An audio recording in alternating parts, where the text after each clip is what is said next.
It's my absolute pleasure to welcome to the show now the founder of Driven by Us, James Dornor. James, this is just fantastic to get you on the show. We've been speaking for a while now, but tell me why we've been speaking. Tell my lovely listener what you're up to and the plans you've got over the coming months and hopefully years.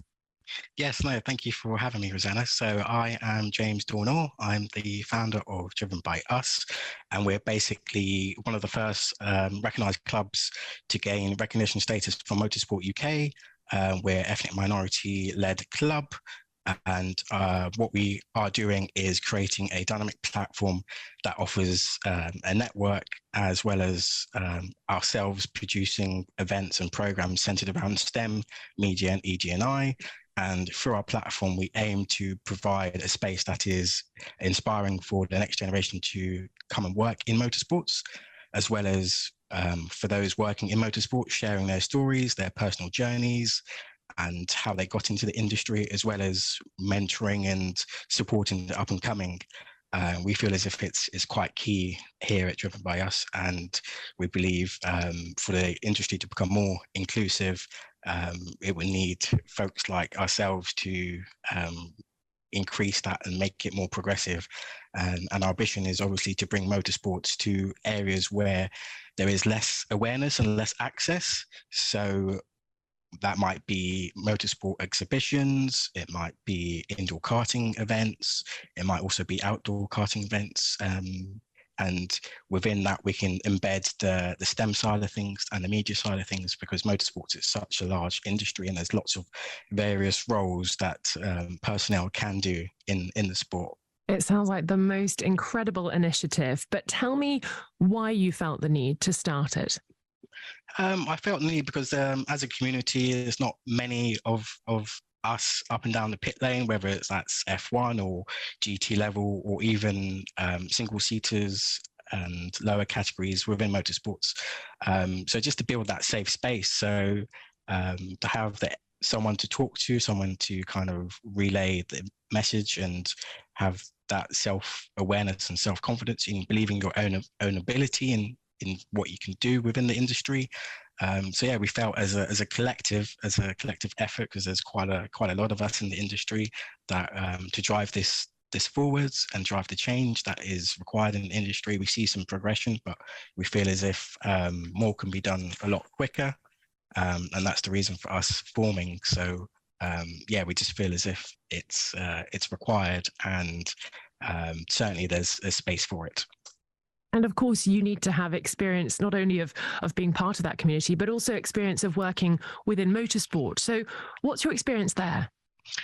So I was previously at Mercedes AMG F1. I was electronic support engineer in the heritage department, so looking after the chassis that have retired from 2022 back until 2013. So all of the hybrid era and then some of the V8 chassis that I've driven over the years. So looking after the on-car, off-car electronic sensors, making sure everything was okay. We would fire up the chassis annually and service them just to make sure they were in life, and then take them out on demonstration events, whether that be Goodwood or other demonstrations around the UK and overseas. What a job. And then prior to that, I've had experience working at McLaren F1, both at the factory and trackside, as well as Haas F1 as well, back in 2017. You've got the CV. You've got the CV, Dave. It's okay. But tell me how you got into it initially. Were there routes available to you? Was it a matter of talking to somebody at school, at college, university? What was your route in? So we'll have to go quite far back, to be honest. So I primarily come from automotive background. So I studied automotive engineering at university. I didn't actually get the qualifications to get straight into doing the degree.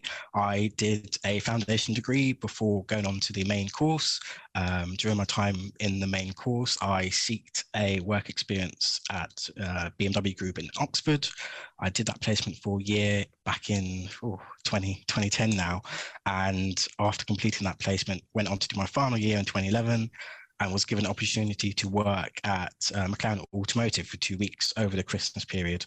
And it was really exciting to kind of be in that environment. And as you've probably been to MTC, it's all kind of under one umbrella. So you've got the F1 area, you've got the automotive, the marketing, the applied technology, and for myself, I've not witnessed that before, and it was just really exciting. So straight away, I thought, okay, I've got this opportunity to impress. How do I go about it, and how do I network, and how do I make myself visible to kind of say, all right, I want to work in F1 one day. I don't know how, but just kind of open a door and get my foot in, so to speak.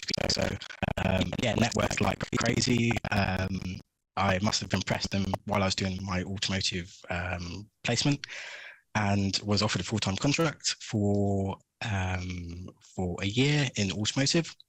Again, once there, I networked further and tried to seek an entrance into F1. However, that wasn't possible. I moved to McLaren GT, which is primarily sports car racing, GT cars all over the UK and overseas, so supporting British GT.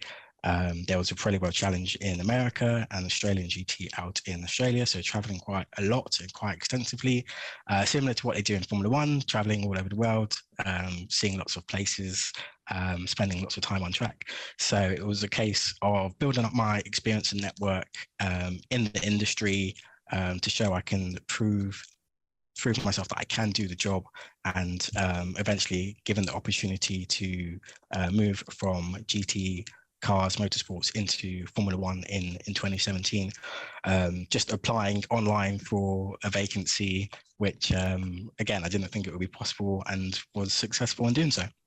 Woohoo! Congratulations.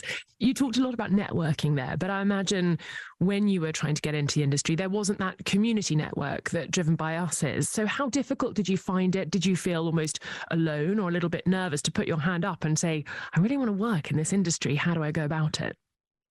Yeah, so it was quite nerve-wracking, so applying and then getting opportunities to work in the industry. Like you say, you go into these environments and there's not necessarily someone you can relate to, but there's lots of friendly faces that are willing to take you under their wing, mentor you and support you. And I valued that quite a lot. I didn't necessarily have issues in terms of being of color or being from a diverse background and having the same opportunities others did. I went on the mind that I was there based on my experience and what I can bring, and I didn't really have a thought in my mind that I'm here to tick a box, for example, or given the opportunity to make up the numbers. I think that's probably become more prominent in recent years since events of 2020. Organizations, some are meeting those requirements in terms of wanting to have their teams more diverse and more inclusive. Some have got their own initiatives and agendas behind them, whether they're positive or negative, that's there to see. I overall think that organizations now are trying to be more inclusive, which is fantastic. Yeah, absolutely. And so tell me what the feedback has been initially then. Members of the community, I imagine, already in discussion with each other and hopefully furthering their future already. So what's it been like hearing from some of the members already? Yeah, it's been really, really good. So I've done some mentoring for several years, and since the fruition of our collective, Driven by Us, we've had 4 members in the past year who have obtained placements specifically in motorsport, specifically in F1 at various teams, just by liaising with us who have worked in the industry and our expertise, tips that we can give them in terms of volunteering, making their CV bulk out a bit more to kind of give the idea of what the employers are looking for, and also given that real world experience and knowledge of what the industry is like. So a lot of the F1 teams are based geographically in the Midlands.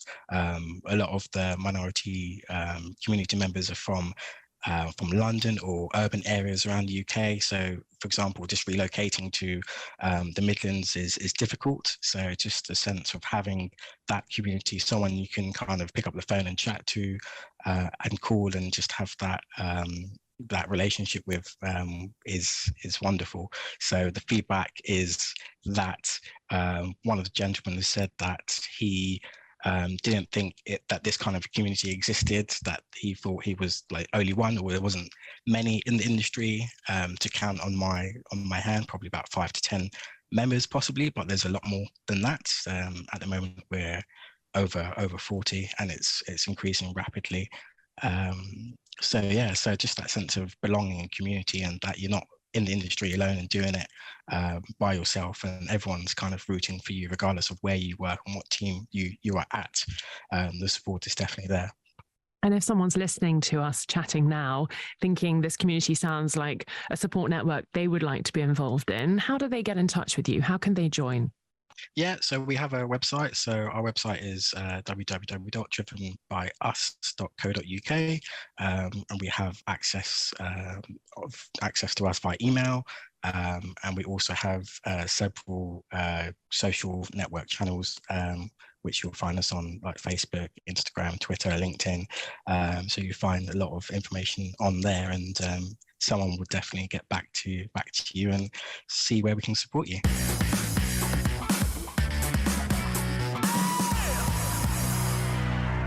Big thank you to James Dornor from Driven by Us. And if you want to find out more about Driven by Us, then there's lots more information on their website.